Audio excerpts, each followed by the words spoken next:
Hello friends, welcome back to our YouTube channel Civil Stories. Here, you will find informative videos related to civil engineering. Today, in this video, we are going to discuss about earthquake resistant building techniques. According to the British Geological Survey, earthquakes are the result of sudden movement along faults within the earth.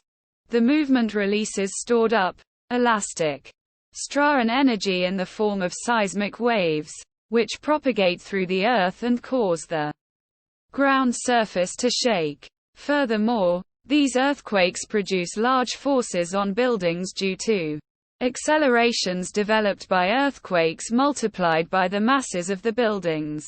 This causes buildings to oscillate rapidly, especially in horizontal direction.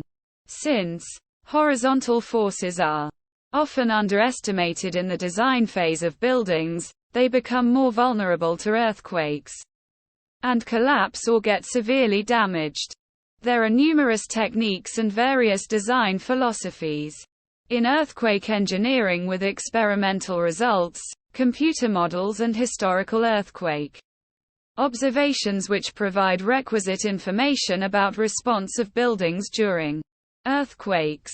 Some of the earthquake-resisting building techniques are base isolation system, damping in structures, diaphragms, moment-resisting frames, shear walls, etc., and earthquake-resisting materials, wood, steel, etc. Base isolation system. Seismic base isolation or flexible foundation is one of the most popular systems used for earthquake-resistant buildings. In this system, the superstructure is isolated, separated from substructure. The isolation can be obtained by the use of various techniques like rubber bearings, friction bearings, ball bearings, spring systems and other means. Specifically, in this method, oil dampers absorb the forces generated by the movement of the building, and laminated rubber bearings allow the building to return to its original position when the earthquake has ended. Damping in structures. Damping is a phenomenon that makes any vibrating body, structure to decay, slow down to rest, in amplitude of motion gradually by means of energy dissipation through various mechanisms. In other words, gradual transformation of energy within the vibrating system is referred as damping.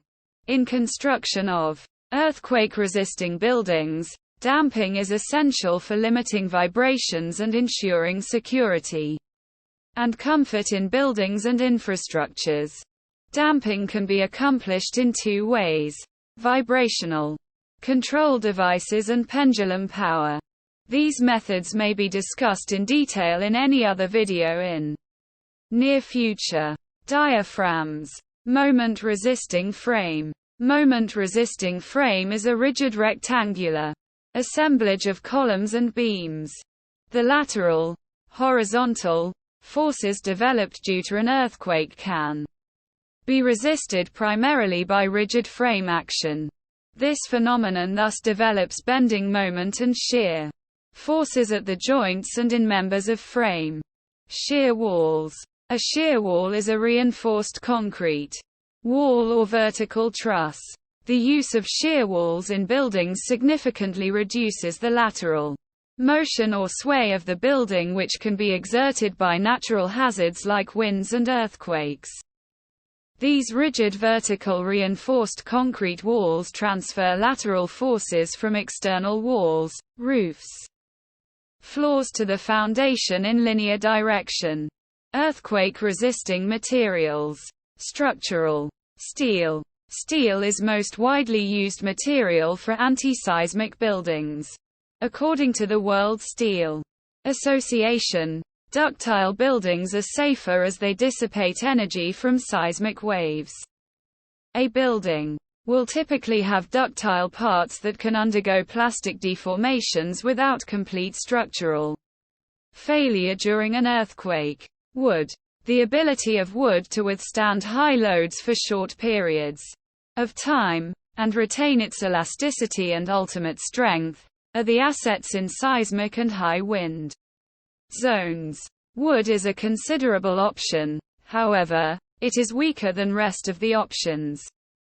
Consequently, other materials like precast panels, memory alloy, nitinol, bamboo, thermocool, 3D printed materials can be reasonably considered as futuristic earthquake-resistant materials. Earthquakes are considered as one of the most devastating natural hazards which takes place on the Earth. As a result, many lives are lost, demolition of buildings takes place and cost billions of dollars are spent in damage and restoration.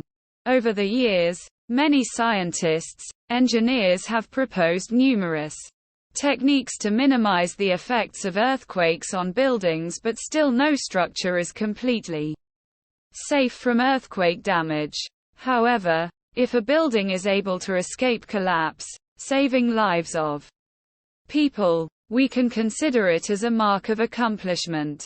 For a safer tomorrow, the best case scenario would be to emphasize more on research and studies of earthquake engineering and earthquake architecture. That's all for today, friends.